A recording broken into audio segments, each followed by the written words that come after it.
Assalamu alaikum everyone, this is Kelly. I thought I'd do my revert video now just so that it's out of the way so people can just look back to it and see, how I reverted, why I reverted. I'll start off by saying revert means convert. It's the same thing if anyone's confused. Revert means that you're going back to it, because in Islam everyone's born Muslim, they're born innocent, they're born pure. We're not born as a mistake, we're not born with a sin, like Christians say. Everyone is born like a clean slate. So I say revert because I'm going back to that state, and that's all that it means. Okay, so I was raised Christian, as I said in my previous video. We went to church, we went to Sundays. I went to Sunday school, me and my brothers.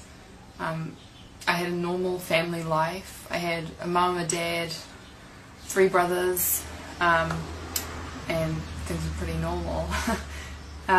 We weren't the most privileged family of them all, but I think we had a pretty normal life. My parents divorced when I was 8, and I went to live with my mum here, and that's when things sort of started getting a bit weird. Because everyone else sort of left Christianity, my whole family, they just sort of left Christianity, and I didn't. I sort of wanted to keep going to church, so I'd get my mum to drop me off at church by myself, and I'd sit through the service listening, learning things, and then she picked me up. When I got to about the age of 13, I started to rebel a bit, and I sort of pretty much lost my religion. I'd tell everyone I was Christian, but I wasn't Christian. I didn't do anything Christian-like. When I was 16, when I was 15 and a half, I moved out. Well, almost 16, I moved out on my own, because I felt like my mum and her new partner had their life and I wasn't really involved in that. They had a daughter and I was sort of an add-on. My brother had already moved out and I felt like I didn't belong in their family, so I moved out. My mum helped me move out, which is kind of weird. She didn't stop me from moving out at all, which I look back now and I think it's kind of sad, but I don't know. I mean, I was happier on my own, so yeah. I started modelling when I was 16, exactly 16, and they kept telling me, oh, you're gonna, go to Milan, you're gonna do this, but all you have to do is wear a bikini and lose 4 inches off your butt. And I was like, at the beginning I was like, yeah, I can do that. When they started saying that I was sort of overweight and that I needed to lose weight to continue on as a model, I thought like something's wrong. And I remember my last audition, or my last interview as a model. I remember going in there and there were about 20 other girls in there, and I just remember thinking, like, these girls have not eaten anything in a long time. Like, they are really skinny and they're going on about it, saying salads and you shouldn't eat there and you should eat this, and it's like, all I was thinking is I just ate Dunkin' Donuts and now I'm here. I was like, I do not belong here, I want to go home. And so obviously I didn't get that job because there were a whole lot of skinny minis around me, so I quit modelling.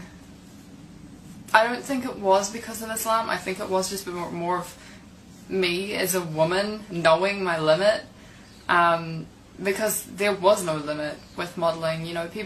Models will do anything. Like, they will take off all their clothes, they will say anything, they'll be anyone. They'll starve themselves just to look good, just to have that one photo shoot, and I just thought, like, there's more to life than that. So I said my shahada quietly, not like a big gathering, because I thought I didn't want a whole lot of strangers there, for a big thing in my life. Not by myself, with another person, but I didn't want a whole lot of people there. My parents did not support me being Muslim, they still don't really.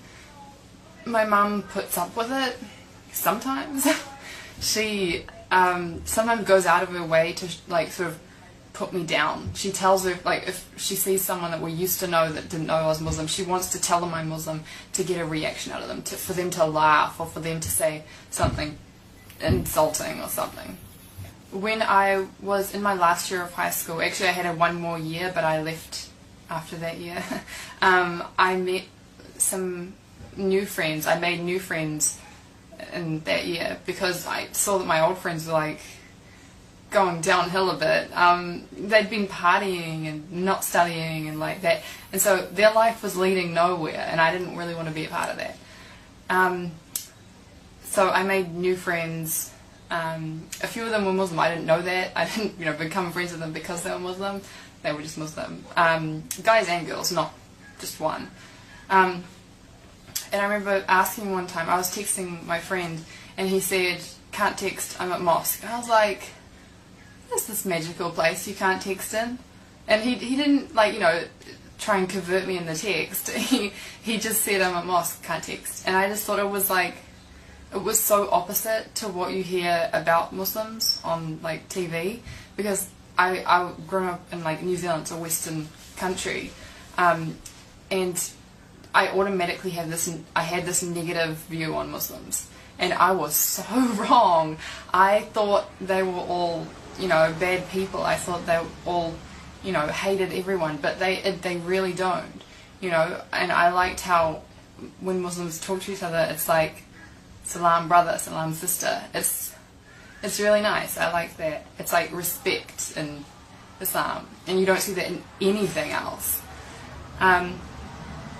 And I looked more into it. I kept looking into it, and I had some ups and downs. Some days you wake up and you're like, that's a dumb culture, a dumb religion, and you're like, I don't want to do that. And then other days you wake up and you're like, why did I think that? Like, it's just like, sometimes it's too much change. You think, this is happening too fast. I want to wear shorts. I want to wear my hair down and show off, and like, but you do change. Like, I've changed. I've accepted myself, and I like this so much better than what I was before. I started wearing the hijab a year ago, but yeah, I always found it sort of hard. I still do a bit. How I wake up in the morning, I sort of have to tell myself that I'm Muslim. I don't wake up and just know it. Like, I have to remind myself. Like, if I see myself in the mirror without a hijab on, I don't automatically think I'm Muslim. If I almost have to wear this to tell myself that I'm Muslim. And I don't know when that's going to go away, but I hope it does. Born Muslims, do you guys wake up and know that you're Muslim? Like, you can comment below. I actually don't know. Do you wake up and you just know it? I don't know, because I want that. I want to wake up and know that I'm Muslim instead of telling myself that I'm Muslim. My dad hates it. Like, every time I see him, I hardly see him now because it got so hard. Every time I see him, he always reminds me that I'm going to hell. He's always telling me, that unless I do it this way, I'm going to hell. He's Christian, but he's his own Christian. He's not Baptist. He's not anything like that. He doesn't go to church. He reads a book that tells him how to read the Bible, which I don't think is a good way, because some guy wrote that book on how to read the Bible. Like, that's just that guy's interpretation, and that's what I like about the Quran, because it's just one way. Muslims believe the same thing. They don't sort of interpret it differently. Well, some do, but it's you read the Quran and that's what it is. It is what it says, and that's what I like. I can't really think of anything else to say right now about my convert story, whatever you want to call it. Kelly reverting to Islam. But if you guys have any questions, leave them below, and I could make like a to be continued or part 2 or something like that. Yeah. Sorry about the background as well. That's my university planner, and I can't move further that way because my cat is sitting there sleeping, take out my whole bed. Anyway, so I'll make another video soon, inshallah, and see you later.